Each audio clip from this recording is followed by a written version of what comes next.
नमस्कार। आज हम एक बहुत ही गहरे और प्राचीन संवाद में उतरने वाले हैं। ये संवाद है एक साधक राम और एक ज्ञानी ऋषि वशिष्ठ के बीच। और ये हमें सिखाता है कि जो वास्तविकता हम देखते हैं उसकी असलियत क्या है। तो चलिए इस अद्भुत ज्ञान को समझने की कोशिश करते हैं। और हमारी ये जो पूरी चर्चा है वो राम के इसी गहरे सवाल से शुरू होती है। ये कोई मामूली सवाल नहीं है, बल्कि यही वो नींव है जिस पर योग वासिष्ठ का पूरा ज्ञान खड़ा है। जरा सोचिए, वो सिर्फ मुक्ति का रास्ता नहीं पूछ रहे हैं, बल्कि पहले वो उस दुनिया की हकीकत जानना चाहते हैं जिससे हमें मुक्ति चाहिए। तो राम के इस भ्रम को तोड़ने के लिए ऋषि वशिष्ठ जो करते हैं वो बहुत कमाल का है। वो सबसे पहले राम के देखने के नजरिए को एक ऐसे ब्रह्मांडीय पैमाने तक ले जाते हैं जिसकी हम कल्पना भी नहीं कर सकते। वो समझाते हैं कि इस छोटी सी दुनिया को समझने के लिए पहले पूरी सृष्टि की विशालता को देखना होगा। देखिए, ऋषि वशिष्ठ शुरुआत कहां से करते हैं? सबसे छोटी, सबसे बुनियादी चीज से, परमाणु से। वो कहते हैं कि सृष्टि को बनाने वाले जो कण हैं उनकी कोई गिनती ही नहीं है, वो अनंत हैं। विशालता का एहसास यहीं से शुरू हो जाता है। तो अगर परमाणु ही अनगिनत हैं, तो सोचिए उनसे बनी दुनियाओं का क्या हाल होगा। वशिष्ठ कहते हैं कि अभी इसी पल में लाखों ब्रह्मांड मौजूद हैं। ये संख्या इतनी ज्यादा है कि कोई इंसान इसे गिन ही नहीं सकता। हम सब एक बहुत बड़े, लगभग अनंत ब्रह्मांड का एक छोटा सा हिस्सा है। और ये स्लाइड इस विचार को बहुत ही खूबसूरती से हमारे सामने रखती है। सृष्टि कोई एक बार होने वाली घटना नहीं है। नहीं, ये तो एक लगातार चलने वाली प्रक्रिया है। ठीक वैसे ही जैसे एक समंदर में लहरें लगातार उठती रहती हैं, उसी तरह उस परम चेतना से अनगिनत दुनियाएं लगातार बन रही हैं और मिट रही हैं। तो ठीक है, हमने ब्रह्मांड का पैमाना तो देख लिया कि वो कितना विशाल है, लेकिन असल में वो है क्या? यहीं पर ऋषि वशिष्ठ हमें सृष्टि के सबसे गहरे रहस्य की ओर ले जाते हैं और बताते हैं कि ये विशाल ब्रह्मांड असल में हमारे मन की ही एक रचना है। और यहीं पर योग वासिष्ठ का सबसे बड़ा और सबसे गहरा सच सामने आता है। जिसे हम ठोस बाहरी दुनिया समझते हैं, वो असल में हमारी अपनी चेतना, हमारी अपनी इच्छाओं से पैदा हुई है। ये दुनिया बाहर नहीं है, ये हमारे ही भीतर चल रही है। अब इस भ्रम को, इस इल्यूजन को और अच्छे से समझाने के लिए ऋषि वशिष्ठ कुछ बहुत ही जबरदस्त उदाहरण देते हैं।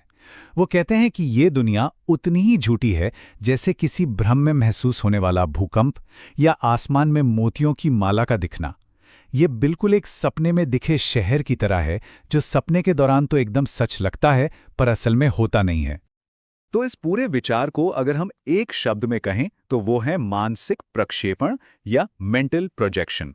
मतलब ये पूरा ब्रह्मांड हमारे मन के पर्दे पर चल रही एक फिल्म जैसा है। ये हमसे अलग, बाहर कहीं मौजूद नहीं है, बल्कि हम इसे अपने अंदर ही अनुभव कर रहे हैं। इसका मतलब ये हुआ कि हमारी दुनिया की जो सीमाएं हैं वो असल में हमारे मन की ही सीमाएं हैं।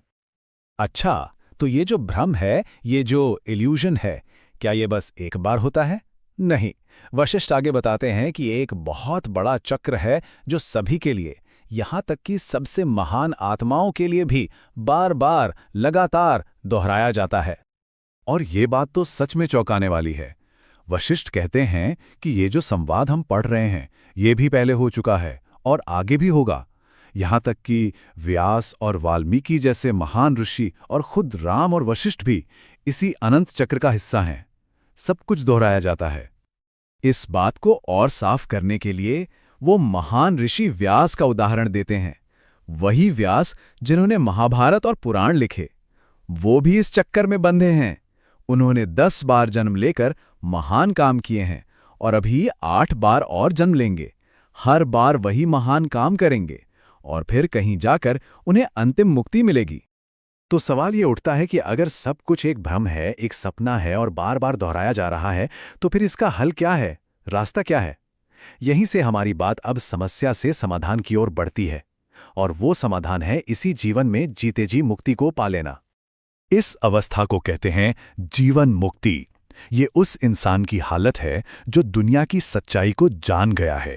वो दुनिया में रहते हैं, अपने सारे काम करते हैं, लेकिन अंदर से वो पूरी तरह आजाद होते हैं, क्योंकि वो जानते हैं कि ये सब एक खेल है। इसीलिए वो डर, चिंता और दुख से परे एक गहरी शांति में रहते हैं। और सच कहूं तो यही इस पूरी शिक्षा का, इस पूरे ज्ञान का सार है। सच्चा ज्ञान दुनिया से भागना नहीं, बल्कि दुनिया में सही ढंग से जीना सिखाता है। ये मन की वो अवस्था है, वो आंतरिक शांति और संतुष्टि है जिस पर बाहर के हालात का कोई असर नहीं पड़ता, और असल में यही ज्ञान का असली लक्ष्य है। तो ये आखिरी सवाल, ये आखिरी विचार हम सबके लिए है। अगर ये दुनिया जिसे हम हर पल महसूस करते हैं सच में हमारे मन की ही एक रचना है, तो फिर हमें इसे जीना कैसे चाहिए? इस ज्ञान के साथ एक समझदार और बुद्धिमान जीवन जीने का असल में क्या मतलब है? इस पर जरूर सोचिएगा।